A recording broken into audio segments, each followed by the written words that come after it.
Hello! I would be very pleased if you would like the video. Subscribe so you don't miss new videos every day that will help you relax. I'm also curious where you are listening to me from and what time it is now. Write it in the comments. Enjoy watching. Please subscribe. The crack of dawn breaks over the rolling hills of Virginia, painting the sky with streaks of gold and crimson. Smoke lingers faintly in the distance, a silent reminder of the battles that have already scarred this land. Today, like every other day, Private Thomas Miller awakens not to the comforts of home, but to the relentless demands of war.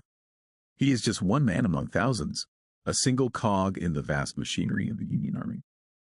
Yet, his experiences, though seemingly ordinary, hold the essence of the countless untold stories that make up the human side of this brutal conflict. In this story, you will follow Thomas through one long, grueling day, from the first cold stirrings of morning roll call, through the dust-filled marches across uncertain terrain, the tense hours standing guard, the fleeting moments of camaraderie around a meager meal, and the nerve-wracking anticipation before battle. You will witness the fatigue, the fear, the fleeting joy, and the silent courage of a soldier who, despite being just a common man, carries the weight of history on his shoulders. As you journey alongside him, you will see the war not as a series of famous battles or heroic generals, but through the eyes of the ordinary man, his small victories, his private fears, and the moments that make him human in a world torn apart by violence. Each moment is a thread, weaving together the tapestry of life on the front lines, where every sunrise brings uncertainty, and every sunset leaves echoes of struggle. Prepare yourself to step into the worn boots of Thomas Miller and experience a day that, though ordinary to the Army, will reveal the extraordinary resilience of the human spirit amidst the chaos of the American Civil War. The morning air was cold, sharp enough to bite at Thomas Miller's cheeks as he rolled out of his thin blanket. The camp was stirring, soldiers yawning, rubbing frost from their eyes, and shaking the sleep from their limbs. The smell of damp earth and smoky fires clung to everything. Thomas tugged on his uniform, tightened the straps of his worn knapsack, and glanced at the horizon, where the first hints of sunlight touched the treetops. Today would be like every other day, yet it carried its own small uncertainties. The bugle's call cut through the chill, sharp and commanding, summoning the men to line up for roll call. Feet crunched against frozen soil as Thomas joined his regiment, feeling the collective tension in the ranks. No one spoke. The wind seemed to carry their thoughts in whispers of worry and fatigue. He checked his rifle, ensuring it was ready, the familiar weight grounding him amid the uneasy calm. Around him, the faces of his comrades were pale, drawn, each reflecting their own private apprehensions about the day ahead. Breakfast was a sparse affair. Hardtack and coffee, bitter and thin, barely quelled the gnawing hunger in his stomach. Thomas sat with two other men, passing the time in quiet chatter, sharing small reassurances. The camaraderie was simple but vital, a shield against the mental toll of life in the Army. Every bite felt mechanical, each sip of coffee warming more than his body. It offered a fleeting sense of normalcy in a world dominated by chaos and fear. After breakfast, the regiment received orders for a march. Thomas felt a familiar thrum of tension as they prepared to leave camp. Horses whinnied nearby, their riders adjusting saddles and bracing for the long day ahead. He slung his rifle across his shoulder, tightening the straps that dug into his shoulders. The march would be exhausting, the paths treacherous, but it was duty. Each step forward carried the weight of survival, the fear of skirmishes, and the hope of returning to camp before nightfall. The column of soldiers wound through the rolling hills, dust rising in thin clouds around their boots. Thomas kept pace, scanning the surrounding trees for signs of the enemy, every rustle prompting a flinch. Conversations were minimal, replaced by the rhythmic crunch of footsteps. He thought of home, fields of wheat swaying under the sun, his mother's warm smile, but quickly shook it off, knowing that longing could be as dangerous as any musket. Focus was survival, and every nerve in his body demanded attention. The sun climbed slowly, warming the backs of the marching soldiers, though the chill lingered in the shaded hollows of the hills. Thomas adjusted the straps of his pack, muscles aching from the weight. Each step was measured, deliberate, a rhythm that numbed the mind and sharpened the senses. Around him, the regiment moved as one, a chain of determination and exhaustion, the dusty trail winding ahead with no promise of ease. Birds scattered from the underbrush at the sound of their passage, wings beating the air with startled energy. Thomas kept his eyes forward, rifle balanced at his side. His thoughts drifted to the letters he had written home, folded and stowed deep in his jacket, the words a lifeline to a world he feared he might never return to. Every snap of a twig, every distant murmur of wind through the trees kept him alert. By mid-morning, the regiment reached a small clearing, designated for rest and brief inspection.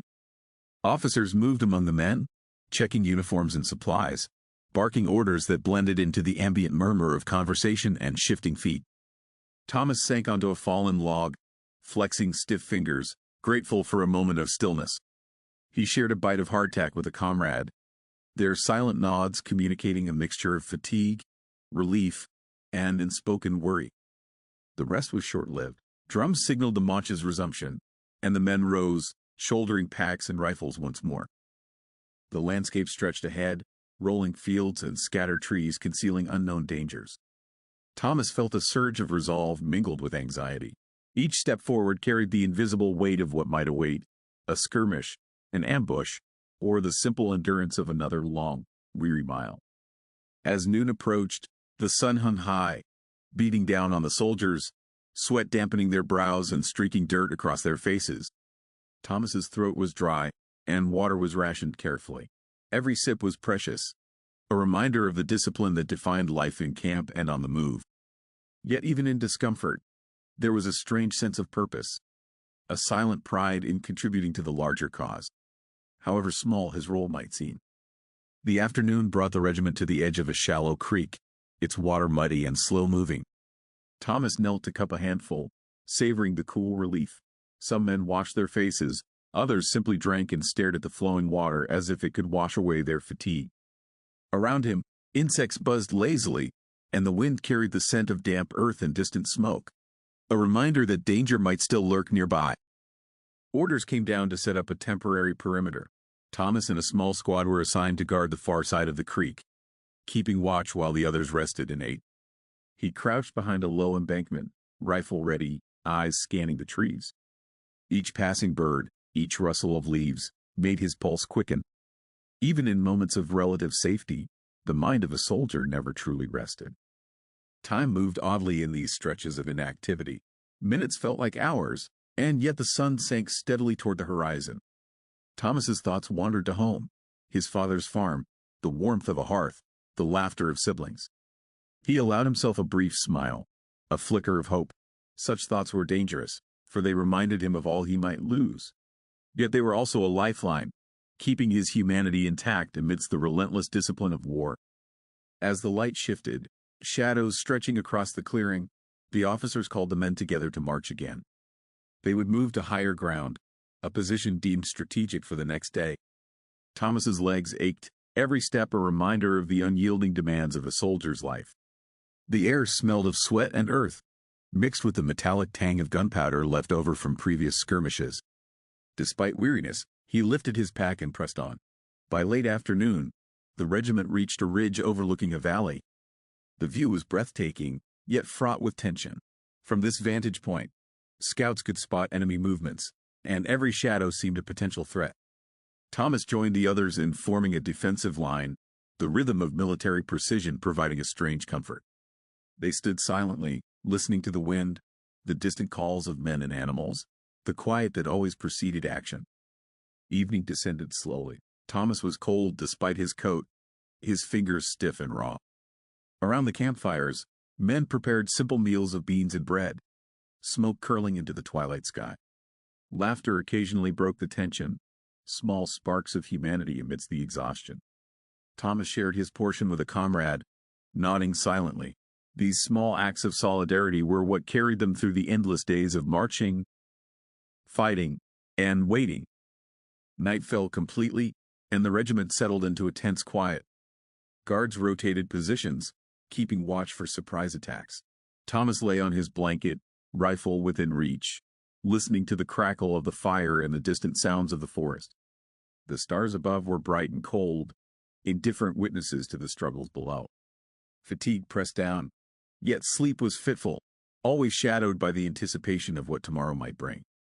In these quiet hours, Thomas reflected on the day, the marching, the brief moments of rest, the camaraderie, and the constant vigilance. Each experience, however ordinary, was a testament to endurance, courage, and the unspoken bond among men facing the same hardships. He understood that being a soldier was not about glory but about survival, loyalty, and the small choices that defined each day. Finally, with the night fully upon them, Thomas closed his eyes. Dreams were fleeting, often invaded by the memory of battles past or the anticipation of the next day's unknown trials. Yet in that darkness, there was a small measure of peace, a brief reprieve from the relentless march of war. Tomorrow, the routine would begin again, yet tonight, he could rest, even if only for a few precious hours. Dawn broke slowly, the first light spilling over the ridge, painting the landscape in muted gold and gray. Thomas rubbed the sleep from his eyes, muscles sore from the previous day's march and the stiff night spent on the cold ground. Around him, the regiment stirred, the low murmur of voices mingling with the rustle of tents and the snapping of ropes. The smell of damp earth mixed with smoke lingered, a constant reminder of the war's presence. Breakfast was hurried, hardtack and coffee once again, but Thomas barely tasted the food. His mind was alert, scanning the ridge below and the surrounding trees. Reports suggested enemy activity in the valley ahead, and every man knew that today might demand more than endurance. He tightened his coat, checked his rifle, and listened to the shuffling boots as soldiers prepared to march. The morning air was crisp, carrying both the scent of pine and the tension of anticipation. The column moved down the ridge, feet crunching over frost-hardened soil. Thomas kept pace, his eyes alert to every movement in the underbrush. Birds scattered at their passage, startled by the rhythm of marching boots. He glanced at the men around him, faces pale and grim, each carrying the weight of worry. Silence prevailed, punctuated only by the commands of officers and the occasional creak of leather and packs shifting. Hours passed in a relentless rhythm of step and fatigue. The terrain was uneven, hills rising and falling underfoot, and Thomas felt the ache in his calves deepen. Water was rationed carefully, sipped sparingly, and food was a distant thought. Thoughts of home flickered briefly, a familiar porch, the laughter of children, but he pushed them aside. Focus was survival, and the march demanded attention. Every sound, every rustle of leaves, could signal danger. By mid-morning, the regiment reached a small clearing surrounded by thick woods. Orders were given to form a temporary defensive line and keep watch. Thomas crouched behind a fallen log, rifle ready, scanning the trees. Sweat dampened his brow despite the cool air, and each breath carried the faint taste of dust and smoke. The stillness of the clearing was unnerving, the calm before what could become chaos at any moment. He exchanged a brief nod with a fellow soldier, their unspoken understanding reflecting shared experience. Moments like these were rare, small islands of camaraderie in a sea of uncertainty. Thomas's mind wandered briefly to letters tucked in his jacket, reminders of a world untouched by battle. He allowed himself a fleeting smile, the thought of home offering solace, yet a warning that hope could make the coming dangers sting all the more.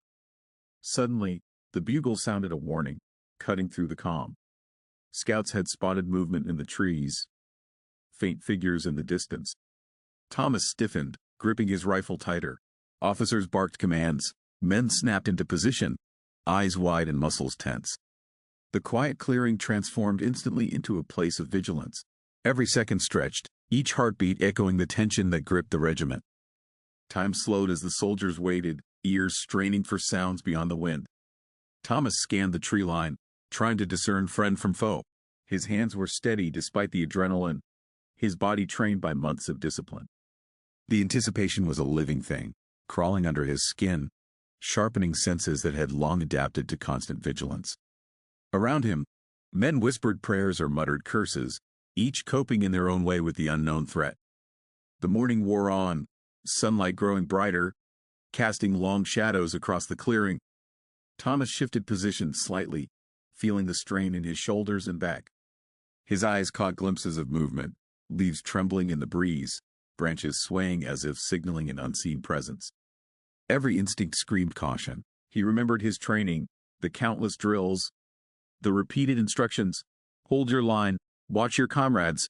Never underestimate the enemy. By late morning, the tension began to ease slightly as the scouts returned, reporting that the figures were civilians fleeing the area. Relief was palpable, though temporary. Thomas allowed himself a deep breath, muscles relaxing ever so slightly, though the alertness never fully left him. They resumed the march, moving toward higher ground where their position would offer a better vantage point for the coming days. The march resumed, the ground rising and falling beneath tired feet. Thomas's legs ached, every step reminding him of yesterday's exertion. Yet he pressed on. Around him, men kept their pace, silent but alert.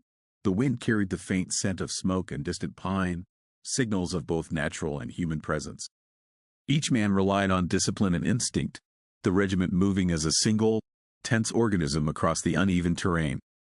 By early afternoon, they reached a ridge that overlooked a broad valley, the landscape stretching for miles. From this vantage point, officers could observe enemy movements and plan the next steps. Thomas joined the line, rifle in hand, eyes scanning every shadow and ridge. The quiet of the valley was deceptive, each rustle or distant noise potentially signaling danger. Vigilance was a constant, silent companion, pressing on his mind as the sun climbed overhead. The officers called a brief halt, allowing men to drink water and rest. Thomas sat on a rough log, muscles stiff, hands raw from gripping the rifle. Around him, soldiers murmured quietly, some sharing stories of home, others silently lost in thought. Even in these brief moments, the tension lingered, a weight impossible to shake. The regiment's cohesion relied on each man's focus, and even a momentary lapse could carry consequences. While resting, Thomas noticed the subtle signs of the approaching battle, birds scattering, the faint echo of distant drums, the shift in the wind that hinted at unseen activity. The anticipation was almost tangible, pressing on his chest. He adjusted his coat, checked the straps of his pack, and made sure his rifle was clean and ready. These small routines grounded him, keeping fear at bay and reinforcing the discipline drilled into them since enlistment. Orders soon came to continue forward. Thomas rose, muscles protesting, and fell into formation. The regiment descended toward the valley floor, each man aware that the terrain ahead was uncertain. The march was slow, careful, every footfall deliberate. The sun beat down, highlighting the dust and grit that clung to uniforms and skin. Thomas kept his eyes sharp, scanning the tree line for any movement that might indicate enemy presence. The afternoon sun began its descent as they approached a dense cluster of trees. Scouts were sent ahead to reconnoiter, leaving the main body tense and silent. Thomas crouched slightly, feeling the weight of both pack and rifle pressing on his shoulders. His pulse quickened, every sense heightened, as the soldiers waited in anticipation. The forest seemed to hold its breath along with them, the quiet magnifying even the smallest sound. Eventually, the scouts returned, reporting no immediate threat, though the area was suitable for a defensive position if needed. Relief rippled through the men, but fatigue remained. Thomas allowed himself a brief glance at the horizon, where the sun cast long shadows across the valley. There was beauty here, he thought, if one could forget for a moment that it was a stage for destruction and bloodshed. As evening approached, the regiment set up a temporary camp near the tree line. Fires were lit, and men began to prepare simple meals. Thomas helped with the rations, sharing his portion with a comrade, exchanging a nod that said more than words could. These small acts of cooperation and solidarity were vital, binding the soldiers together, offering comfort in the midst of relentless uncertainty. Night fell, and the camp settled into a wary quiet. Guards were posted, rifles at the ready, eyes straining in the dim light. Thomas lay on his blanket, listening to the forest and the distant sounds of other regiments. The stars above were indifferent witnesses, twinkling coldly as he reflected on the day. The march, the vigilance, the fleeting moments of camaraderie. All had left their mark, shaping him, reinforcing the resilience needed to survive. Finally, exhaustion overcame the tension. Thomas closed his eyes, rifle within reach, and allowed himself the fleeting comfort of sleep. Dreams came briefly, fragments of home, faces of family, and memories of life before the war. Even in rest, the soldier remained alert, the mind attuned to danger, ready to rise at the first hint of alarm. Tomorrow would demand more, Yet for now, the small reprieve was enough. Dawn was pale and fragile as Thomas woke to the quiet murmur of the camp. The previous day's fatigue still lingered in his limbs, but the knowledge of potential engagement ahead sharpened his senses. Around him, soldiers stirred silently, brushing frost from coats and adjusting rifles. The morning air was crisp, carrying the scent of damp earth and distant smoke, a constant reminder that the war never truly rested. Breakfast was minimal: hardtack, coffee, and stale bread. But Thomas barely noticed the taste. His thoughts were focused on the orders from the officers and the terrain they were about to navigate. Scouts had reported signs of enemy activity in the valley ahead. Every rustle of leaves and distant bird call felt amplified, a warning of the unknown that awaited. He tightened his pack and adjusted his straps, muscles aching but ready. The regiment formed up and began the march toward the valley, their boots stirring dust and frost from the earth. Thomas moved in rhythm with the others, every step both exhausting and grounding. The terrain was uneven, with hills and gullies that forced the men to adjust their pace constantly. Silence hung heavily in the air, punctuated by the occasional command or the creak of leather against shoulders. Each soldier was alert, knowing that today could demand courage beyond endurance. By mid-morning, the column reached the edge of a wooded ridge overlooking a small clearing. Thomas knelt, rifle balanced, scanning the underbrush for movement. The scouts had been cautious, but the stillness of the forest seemed unnatural, heightening the tension. Around him, men whispered brief prayers or murmured names of loved ones. Each man coped in his own way, finding strength in routine or faith as the anticipation built steadily. The officers called for a halt. Thomas sank briefly onto a rock, flexing stiff fingers and adjusting his coat. His eyes caught glimpses of movement, branches trembling, a deer startled into flight, but his instincts screamed vigilance. He reminded himself that danger could come from anywhere, at any moment.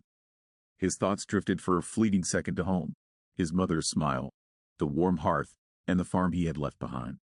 Then he pushed the memories away, focusing entirely on the present. Orders were given to move forward in skirmish formation. Thomas adjusted his rifle sling, heart beating faster. The men spread out, eyes scanning every shadow, every movement in the trees. The distant valley below seemed calm, yet the tension in the regiment was palpable. Each step carried the weight of uncertainty, and each breath was measured, conscious of the potential for sudden violence. As they advanced, Thomas noticed the signs of the enemy's presence: broken branches, faint tracks, and the occasional glint of metal in the undergrowth. He signaled silently to the man beside him, their unspoken communication reflecting months of shared experience. The march slowed, deliberate, each movement calculated. Even the slightest noise could draw attention, and the men moved with a quiet intensity born of fear and discipline. By late morning, the regiment reached a small clearing. Scouts had returned with information about Confederate positions nearby. Officers quickly organized defensive lines and assigned sectors of observation. Thomas crouched behind a low mound, rifle ready, scanning the distant tree line for any hint of movement. His body was tense, muscles coiled for action, yet he forced himself to remain calm. Every detail mattered, every second could determine life or death. The wind shifted, carrying the faint smell of gunpowder and smoke from skirmishes in the distance. Thomas's pulse quickened, eyes narrowing on the terrain ahead. Around him, men whispered brief instructions or reassured one another with quiet nods. Each soldier was aware that the coming hours could demand everything they had learned, tested their courage, and challenged their endurance. The weight of responsibility for oneself and one's comrades pressed heavily on him. The sun climbed higher, casting long shadows across the clearing. Thomas adjusted his position slightly, scanning for any sign of the enemy's approach. The rhythm of his breathing was steady, yet every nerve was alert. He recalled lessons from drills, from previous encounters, the repeated instructions to hold the line, observe carefully, and never underestimate the opponent. The day was shaping into a test of both skill and resolve. By midday, distant sounds confirmed their fears: shouts, the clatter of musket fire, and the occasional cry carried by the wind. Thomas's heart raced, adrenaline sharpening his senses. The regiment braced, forming defensive positions, while officers shouted commands. Thomas felt the familiar weight of responsibility: to hold his line, protect his comrades, and survive. Each moment was a mixture of fear, anticipation, and determination, a crucible that would define the rest of the day. The first shots rang out suddenly, sharp and terrifying, echoing through the valley. Thomas's heart leapt as adrenaline surged through his veins. He raised his rifle, crouching behind a low ridge, eyes scanning the tree line. Around him, men shouted commands and ducked for cover. Smoke began to curl from the distant trees, mingling with the scent of gunpowder and earth. The serene morning had vanished, replaced by chaos and fear. Thomas fired when the enemy appeared briefly between trees, his hands steady despite the pounding of his heart. Each pull of the trigger felt mechanical, yet terrifyingly real. Around him, comrades were doing the same, the rhythm of musket fire and shouted orders creating a dissonant symphony of war. Every movement required calculation, every second carried the weight of survival. Bullets whistled past, kicking up dirt and debris around Thomas's feet. He adjusted his stance, pressing low, scanning for the enemy's position. Each figure that appeared brought a surge of fear and determination. He thought of home for an instant, the memory fleeting but powerful, fueling his resolve to endure this day. Survival was all that mattered now. The officers moved among the men, directing fire and shouting instructions. Thomas obeyed without hesitation, training and instinct guiding his every action. The chaos of battle was overwhelming. The noise, the smoke, the fear, but also strangely clarifying.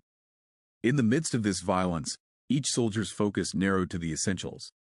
Stay alive, protect your comrades, and hold the line. Around him, comrades fell or moved to new positions. Thomas's senses were heightened to an almost unbearable degree. Every sound, every movement was amplified, the forest alive with danger. Yet there was a rhythm to the chaos, a structure imposed by discipline and experience. Each action, each shot, each order had its place in the unfolding struggle. The firing continued for what seemed like hours, though it might have been mere minutes. Thomas moved cautiously, repositioning to maintain cover and observe enemy movements. Smoke and dust filled the air, making it difficult to see, but the training and camaraderie of the regiment kept them functioning as a cohesive unit. Even in the terror, there was coordination, a shared understanding born of necessity. A sudden cry nearby drew Thomas's attention. A comrade had been hit, and medics rushed forward through the chaos. Thomas's stomach churned, a mix of fear and anger. Each man carried both hope and dread in these moments, knowing that survival was uncertain. The battlefield was indiscriminate, claiming the brave and cautious alike.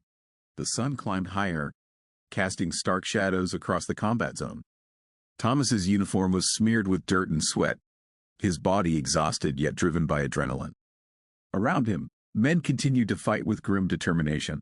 The battle, though small in the grand scope of the war, felt monumental to those involved, each life hanging in the balance with every passing second.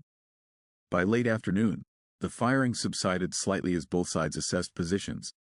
Thomas crouched behind the ridge, muscles trembling, heart still pounding.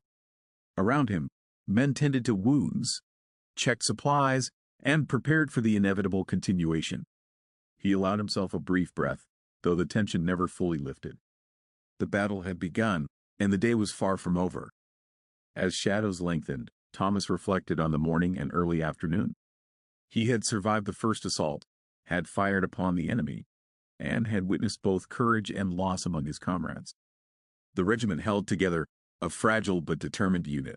He knew that endurance, vigilance, and solidarity would be essential for the remainder of the day, and that each passing hour carried new challenges and dangers. The sun was high and merciless as Thomas tightened his grip on his rifle. Smoke hung thick in the valley, curling from scorched earth and spent gunpowder. Every step forward was heavy with dread and determination. Around him, soldiers moved in tense coordination, eyes wide, muscles coiled. Each moment demanded vigilance, every shadow a potential threat. Survival depended on focus, instinct, and sheer endurance. Shouts rang out as enemy forces advanced from the tree line. Thomas crouched behind a low mound, firing when targets appeared. His heart raced, yet his hands were steady from months of drilling. The cacophony of musket fire, screams, and the thud of falling men surrounded him. Every action was both necessary and terrifying, each second a test of nerve.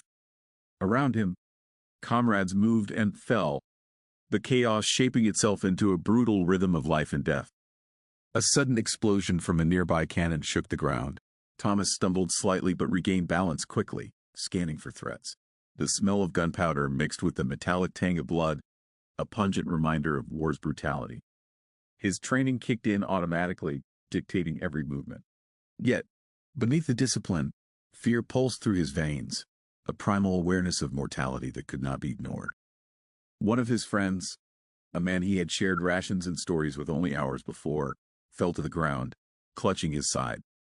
Thomas hesitated, torn between helping and remaining safe. In a moment's decision, he fired at the approaching enemy while signaling medics. The battlefield demanded impossible choices, and every instant carried consequences that weighed heavily on the mind. Thomas advanced cautiously with the regiment, stepping over uneven ground littered with debris and fallen men. Each movement was calculated, each pause essential for survival. The enemy pressed, their own lines moving with equal determination. Smoke obscured the horizon, turning day into a surreal twilight where the senses were simultaneously heightened and dulled. Time seemed to stretch and compress, a distorted continuum defined by fear and urgency. As midday passed, fatigue began to set in. Thomas's shoulders burned from the rifle's weight, legs ached from constant movement, and his throat was parched. Yet he pressed on, driven by necessity and training. Around him, men shouted instructions and encouragement, their voices cutting through the chaos. In these moments, camaraderie became both shield and lifeline, the shared struggle forging bonds stronger than fear. Suddenly, the enemy attempted to flank their position. Thomas pivoted, taking careful aim as figures emerged from the trees. Each shot was deliberate, the echo of musket fire blending with screams and orders. The adrenaline surged, masking pain and exhaustion for a fleeting moment. Yet beneath the instinctive reactions lay the constant awareness that any misstep could be fatal, that every choice mattered. The sun's glare off spent shells and rifles made visibility difficult. Thomas squinted, heart pounding, scanning the battlefield for movement. He noticed a group of enemy soldiers advancing toward a vulnerable section of their line. With swift, precise action, he shouted warnings to his comrades while maintaining cover and firing at targets. Coordination, speed, and instinct were essential, and each man's survival depended on the other's vigilance. Hours stretched into a blur of movement, firing, and cautious repositioning. Thomas's body was pushed to the limit, every muscle screaming, every breath heavy. He felt the strain of carrying comrades, moving supplies, and returning fire. Yet a grim determination kept him upright. Survival was both physical and mental, and the mind demanded focus even as exhaustion threatened to claim control. By late afternoon, the enemy began to withdraw slightly, testing defenses rather than full engagement. Thomas lowered his rifle momentarily, assessing the toll of the day.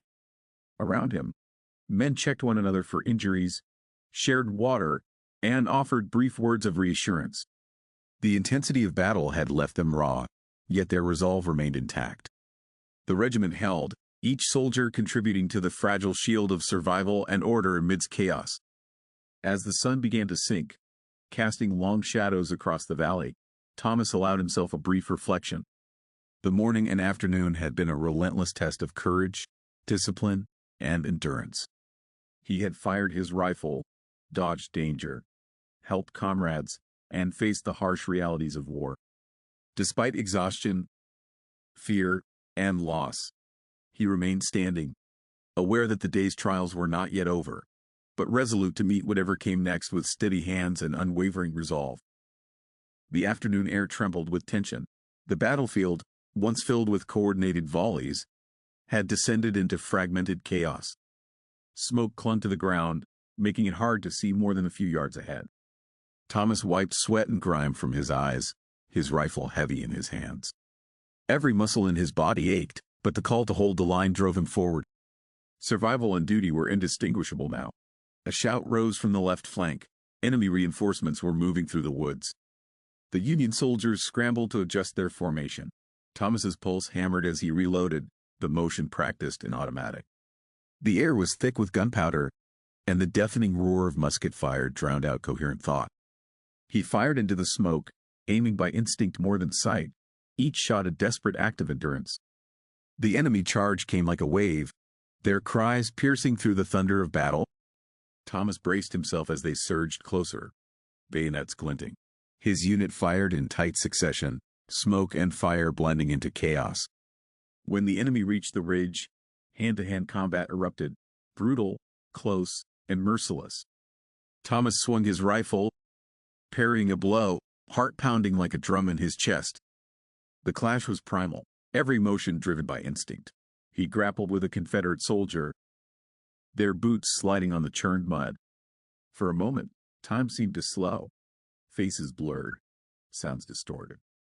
Then, with a surge of strength, Thomas pushed the man back and struck with his bayonet. The soldier fell, and Thomas stood trembling, shock flooding through him. There was no glory in that moment, only grim necessity. Around him, comrades fought desperately to hold the ridge. Officers shouted orders barely audible over the roar. Smoke thickened until the sun was just a faint orange disk above the haze. Thomas moved as though in a fever dream, alternating between loading, firing, and ducking for cover. He could no longer tell how long they had been fighting. Minutes or hours had lost meaning entirely. When the Confederate assault finally faltered, Thomas felt his legs give out, and he sank behind a fallen log. His breath came in ragged gasps, throat raw from smoke and shouting. Around him, the cries of the wounded echoed, haunting, human, and inescapable. The ground was littered with debris, rifles, torn flags, and motionless forms. The price of the day's defense was steep, and the battle was far from over. Officers moved quickly to reorganize. "Hold this ridge," came the command, echoing through the shattered formation. Thomas forced himself to stand, reloading his rifle with trembling hands. There was no time for rest, no room for hesitation. He looked at the faces around him, men hardened by fear and fatigue, yet still resolute. Each had seen too much to falter now. As the enemy regrouped for another advance, Thomas felt an unfamiliar calm settle over him. His senses sharpened, his breathing steadied. He knew what to do. The chaos no longer paralyzed him. It clarified purpose. With steady aim, he fired again and again, each shot deliberate and disciplined. He was no longer just surviving. He was fighting for something larger, for comrades, for the flag, for the belief that endurance mattered. The next enemy charge came slower, less certain. Thomas and his comrades met it with renewed fire. The line held firm. What had begun as desperation transformed into stubborn defiance. The men of the Union fought not for glory but for survival and the hope that their endurance might turn the tide. Each volley, each command carried the weight of that shared determination. By late afternoon, the enemy began to withdraw. The fields, once alive with motion and fury, fell eerily quiet. Only the distant crack of scattered rifles remained. Thomas lowered his weapon, muscles trembling from exhaustion. Around him, the surviving soldiers exchanged glances. No cheers, no triumph, only silent acknowledgement of what they had endured. The ridge was theirs, but the cost was heavy. As the sun dipped below the horizon, Thomas looked over the battlefield. The smoke glowed faintly in the fading light, and the cries of the wounded mingled with the rustle of evening wind. He knew the war would continue, that tomorrow would bring new orders and new dangers. But for this moment, he allowed himself a fragile sense of relief. They had held the line. Against all odds, they had endured. When the last echoes of gunfire faded, the silence that followed was heavier than the battle itself. Smoke drifted low across the field, carrying the scent of burned powder and blood. Thomas stood motionless for a moment, his rifle hanging loosely at his side. Around him, the world seemed unreal, still, muted, and broken. The chaos had ended, yet its echo remained in every trembling heartbeat. He moved slowly across the ridge, stepping carefully among fallen comrades and discarded weapons. The ground was soft with mud and ash. Some men still groaned for help, their cries weak but persistent. Others lay silent, faces pale in the dimming light. Thomas knelt beside one of them, a young soldier whose name he barely knew, and pressed a hand to his shoulder. No response. He swallowed hard, forcing himself to keep moving. Medics and stretcher-bearers appeared from the rear, working swiftly and quietly. Thomas joined them, helping lift the wounded. His arms burned with fatigue, but he ignored the pain. Every motion was mechanical, his body driven by instinct more than thought. He no longer felt the adrenaline of battle, only the hollow numbness that followed it. The mind's defense against what the eyes refused to forget. As night approached, campfires began to flicker across the ridge. The regiment had held, but the price was staggering. Thomas sat by a fire with a few surviving comrades, their faces illuminated by the wavering glow. No one spoke for a long time. The crackling fire and distant moans were the only sounds. Each man stared into the flames, lost in his own memories, each carrying ghosts he could never name. Finally, Sergeant Miller broke the silence. "We did our duty," he said quietly. His voice was steady but tired, heavy with meaning. Thomas nodded, staring into the firelight. Duty. Such a simple word for something that demanded so much. It bound them together, gave them purpose, but also took everything they had to give. He thought of the men who would never see another dawn and felt the weight of survival settle upon him like a burden he hadn't chosen. The night deepened, stars emerging through the fading smoke. Thomas lay on his bedroll, staring at the sky. The distant horizon glowed faintly from scattered fires, the remnants of the day's fury. He tried to close his eyes, but images returned. Faces, sounds, the flash of gunfire. Sleep came only in brief, uneasy moments. When he woke, it was to the soft rustle of the wind and the low murmur of men keeping watch. At dawn, the battlefield looked different. Mist rolled over the ground, softening the harsh outlines of destruction. The sun's first light revealed the true cost of the fight. Rows of bodies waiting for burial, shattered equipment, torn flags. Thomas walked among them silently, his expression unreadable. The war felt endless, but he knew this morning, like everyone before it, demanded resilience. They had to rebuild, regroup, and prepare for whatever came next. He found his rifle still leaning against a rock, its barrel blackened with soot. He cleaned it carefully, almost reverently. The simple act of maintenance gave him focus, grounding him amid the chaos. Around him, soldiers moved quietly, repairing what they could, writing letters, tending the wounded. No one spoke of victory or defeat. They simply endured, carrying the memory of the fallen within them like an invisible wound. Later that morning, an officer approached, reading the casualty list aloud. Each name struck like a hammer. Thomas listened in silence, recognizing too many of them. The regiment had lost nearly a third of its strength. The knowledge hollowed him, but also hardened his resolve. If he survived this war, he thought, it would not be through luck alone. It would be because of those who had fallen to keep the line from breaking. As the day wore on, Thomas helped dig graves. It was grim work, but necessary. Each man buried was treated with quiet respect, their names marked if known. When it was done, the soldiers stood together for a brief prayer. The chaplain's words were simple and sincere, carried softly by the wind. In that moment, Thomas felt something shift, a fragile sense of peace, not of victory, but of endurance, of having faced the storm and still standing. That evening, as the sun dipped low, Thomas sat by the ridge once more, watching the sky fade to crimson. He thought about home, fields untouched by war, the laughter of his younger brother, the smell of freshly baked bread. Those memories were distant, yet they reminded him why he fought, why he endured. The war had taken much, but it had not taken his will. Tomorrow, he would rise again and march wherever duty called. Morning broke gray and heavy, the sun veiled behind a layer of low clouds. The air smelled of ash and damp soil.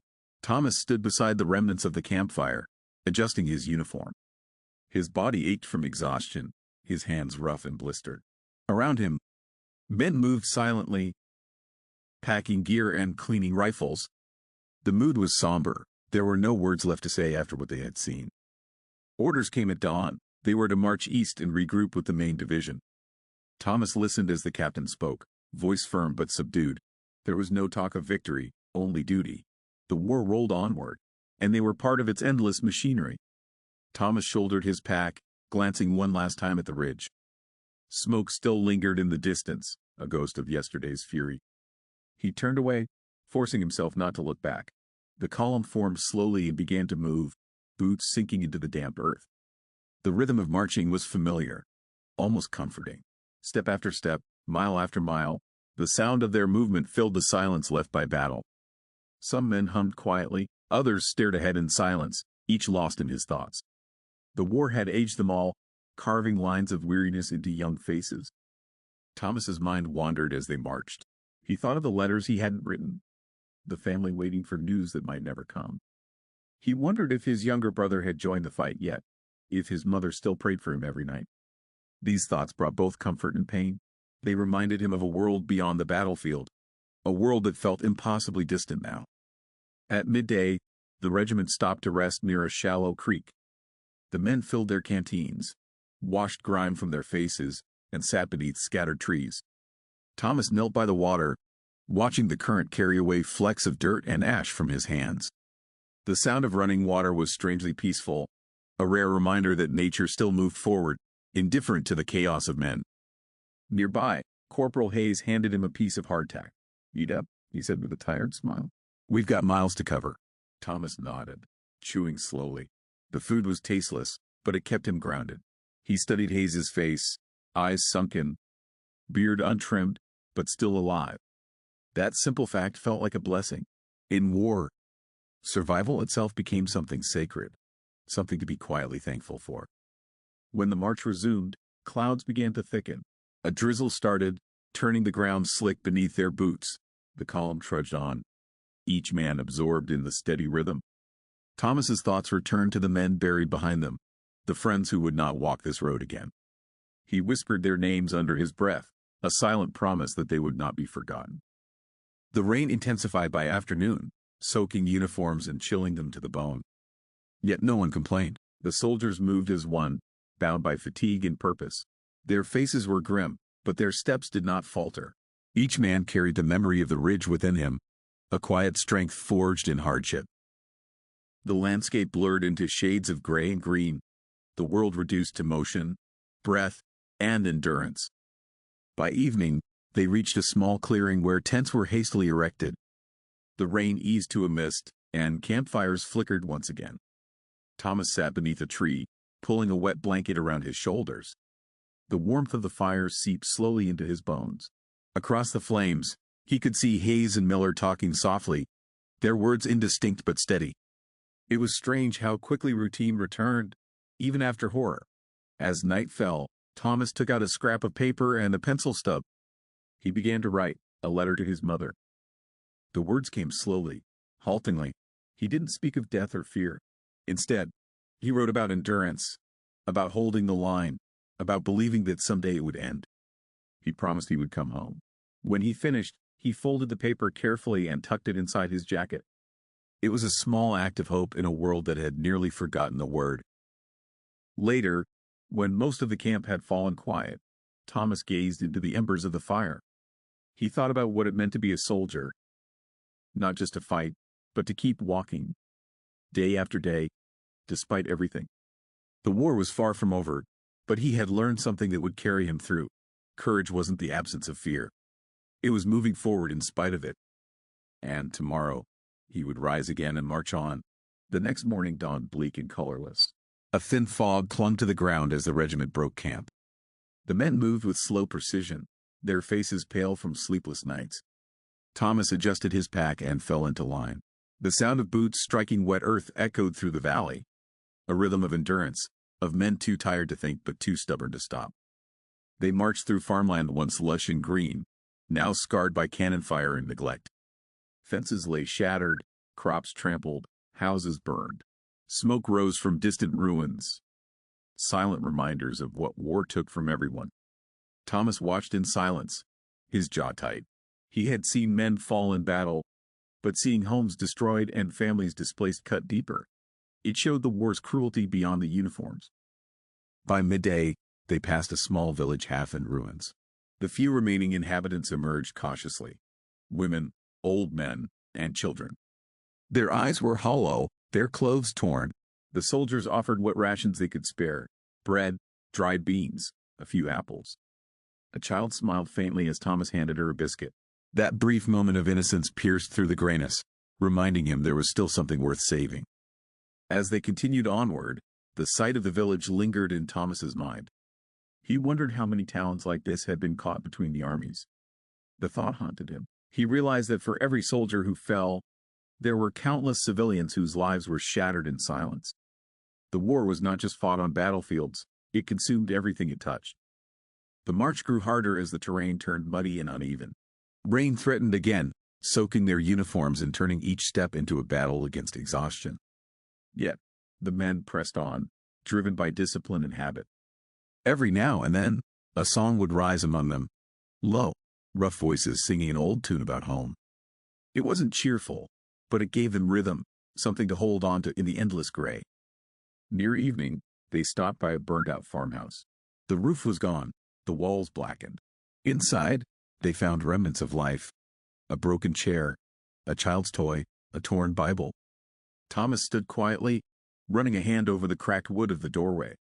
War reduced everything to ashes, he thought, but even here, in ruin, there was memory. Someone had lived, loved, and hoped beneath this roof. As the men set up camp nearby, a group of Union scouts returned with news. Confederate forces were retreating north, but the region was unstable. The soldiers might soon see battle again. Thomas listened without emotion. He had learned not to hope for peace too soon. Each reprieve was temporary, each calm just another prelude to thunder. Still, he prayed silently that maybe, just maybe, the end was drawing nearer. That night, they shared what little food they had left. The rain began again, soft but persistent. Water dripped from the trees and hissed against the fires.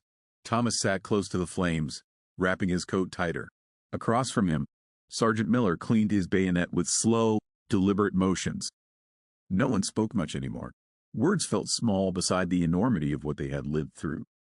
Later, when the camp had settled into uneasy rest, Thomas walked a short distance from the tents.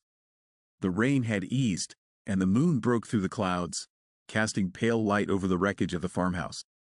He stood there for a long time, listening to the night, the whisper of wind, the faint murmur of men sleeping.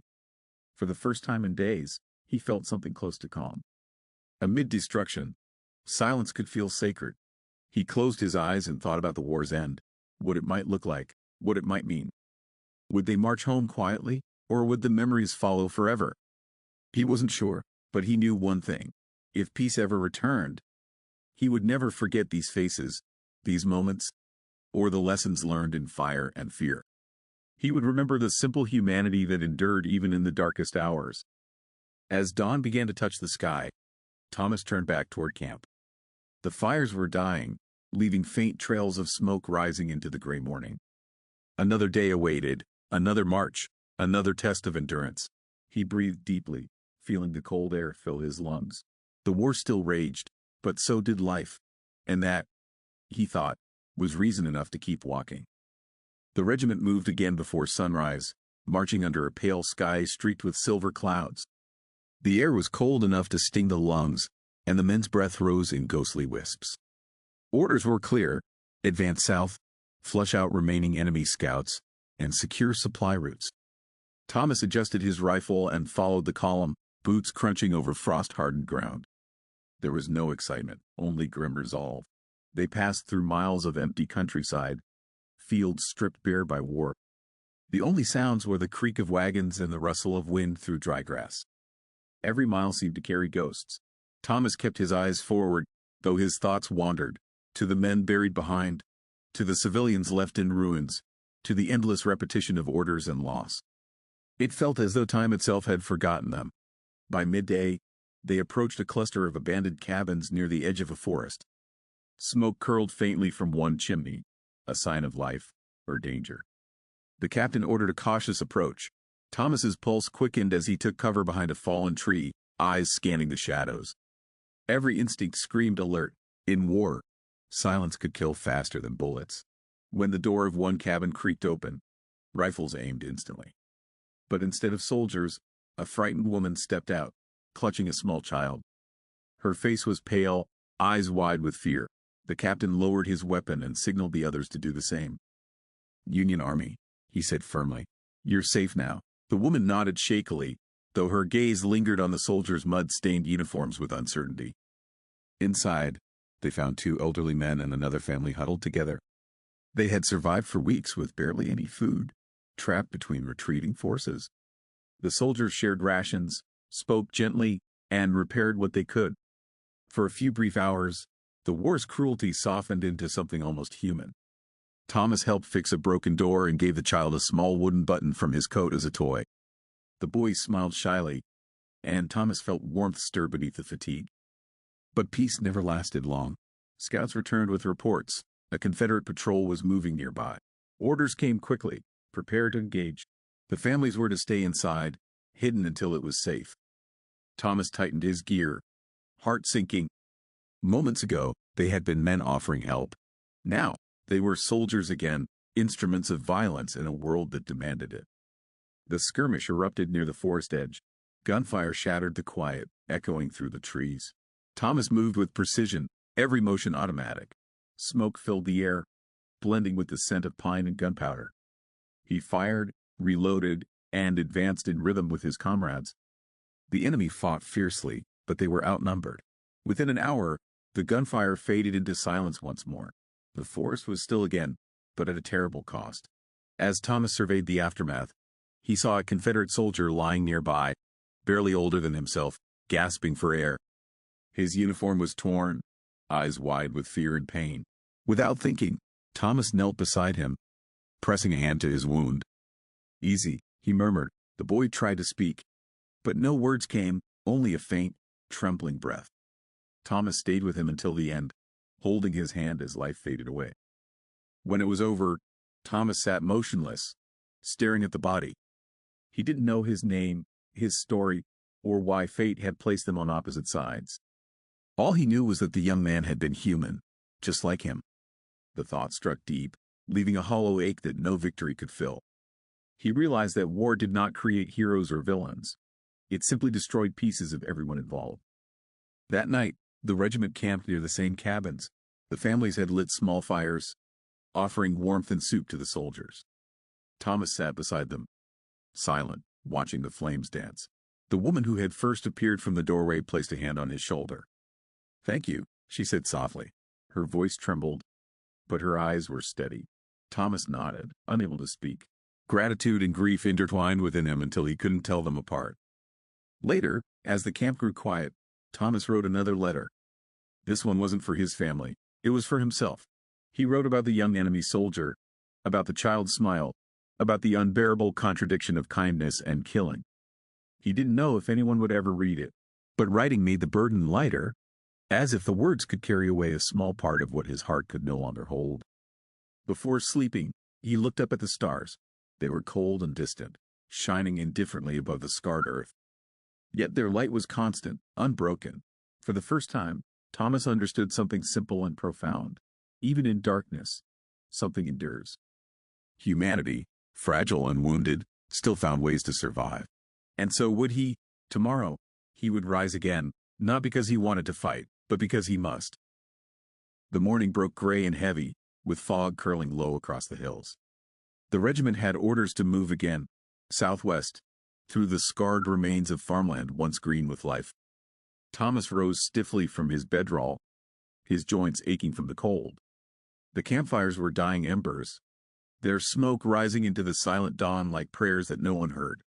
He strapped on his rifle and followed the others, boots sinking into frozen mud. The march was endless. The road wound through valleys littered with shattered wagons, broken fences, and abandoned tools, silent witnesses to all that war devoured. The men barely spoke. Every step was a conversation with pain, blistered feet, chapped lips, throats dry from cold air. The sound of coughing echoed through the column like a tired drumbeat. Thomas pulled his coat tighter, eyes fixed on the horizon that never seemed closer. By midday, a bitter wind swept through the hills. Snow began to fall, soft at first, then thick and relentless. It covered the earth like a shroud, blurring the shapes of trees and soldiers alike. Marching became a test of little more than strength. Thomas's hands grew numb. He could no longer feel the rifle strap biting into his shoulder. Yet he kept moving. Stopping meant freezing, and freezing meant dying. They halted briefly by a river whose surface had begun to glaze with ice. The men refilled their canteens, though the water stung their throats like glass. Thomas crouched by the bank, staring at his reflection, a pale face with hollow eyes, framed by dirt and exhaustion. He barely recognized the man staring back. War had carved years into him that no peace could erase. That night, they camped in a ruined barn. The roof leaked, and the floor was littered with hay and shattered wood, but it was shelter. The men huddled together for warmth, trading the last crumbs of bread. Someone began humming a tune. Soft, mournful, familiar. Slowly, others joined in. The song spread through the darkness like a fragile flame, carrying memories of home, of mothers, wives, and distant fields untouched by war. Thomas listened, eyes closed, letting the melody fill the hollow space inside him. When the song faded, he opened his eyes to the dim glow of lanterns. He reached into his coat and pulled out the letter he had written the night before. He read it again by the flickering light. The words seemed both his and not his, confessions written by someone still learning to understand the world's cruelty. He folded the paper carefully and tucked it away, promising himself he would deliver it someday, even if only to a grave. At dawn, they marched again. The snow had deepened overnight, slowing their pace to a crawl. Horses stumbled, wagons cracked, and men fell behind. The captain's voice carried through the cold, urging them on. Thomas's legs felt like stone, his thoughts drifting between waking and dreams. In that blurred state, memories rose unbidden. The first day of enlistment, laughter with his friends, his mother's face in the doorway as he left. All felt impossibly far away, as though belonging to another lifetime. Around midday, the column reached a narrow pass where the wind howled like a living thing. Scouts reported possible movement ahead, but none could tell if it was friend or foe. The men readied their weapons instinctively, though their bodies trembled from fatigue more than fear. Thomas took his place in line, heart steady despite the chaos. He realized he no longer feared battle, only the emptiness that came after. But no attack came. The road stretched quiet and deserted. Only the wind moved among the bare trees. When the all-clear sounded, relief spread through the ranks like warmth returning to frozen limbs.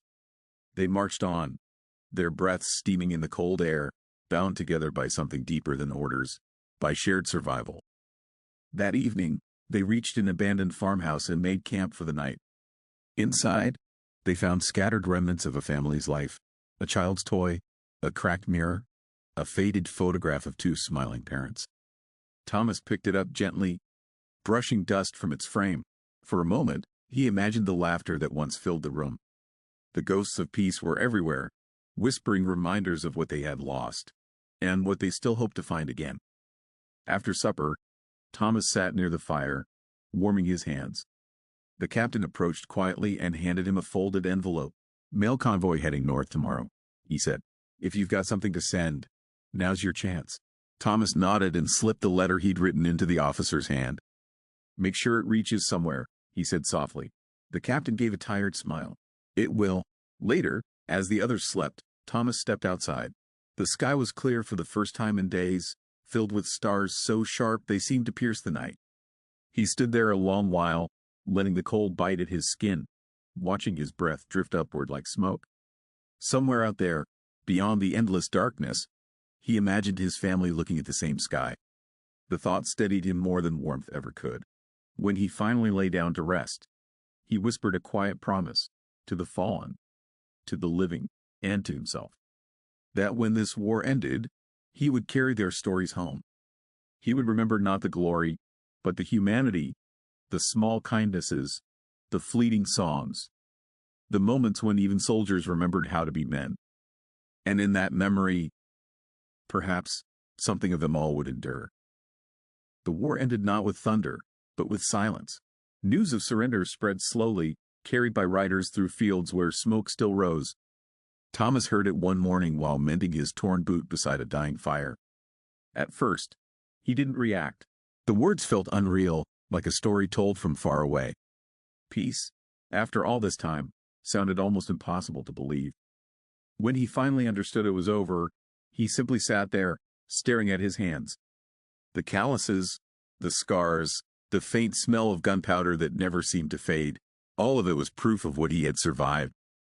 Around him, men laughed, cried, embraced. Some knelt in prayer. Others just stared into the horizon, uncertain of what to do now that the killing had stopped. The march home took weeks. Roads once filled with soldiers now echoed with silence. Thomas walked through towns half rebuilt, past fences repaired by trembling hands. People greeted them with cautious smiles, unsure whether to celebrate or mourn. He felt both emotions tangled inside him, like two rivers merging into one uncertain current. When he reached his hometown, spring had just begun. The fields were green again, the air warm with the scent of new life. His mother stood in the doorway. Older, thinner, but still strong. For a moment, neither spoke. Then she ran to him, and the years of distance collapsed in a single embrace. The tears he had buried through every battle finally came, quiet and unstoppable. Days passed in slow rhythm. He helped repair fences, plowed the fields, mended roofs. Life returned in fragments. Yet, some nights, when the wind rustled through the trees, Thomas would wake suddenly, heart pounding, the echoes of gunfire still alive in his dreams. He learned that peace could be as haunting as war. It demanded patience, a new kind of courage. One evening, he sat by the porch, watching the sun dip behind the hills. In his pocket lay a worn piece of paper, the letter he had written months before but never sent. He unfolded it carefully, reading the words by fading light.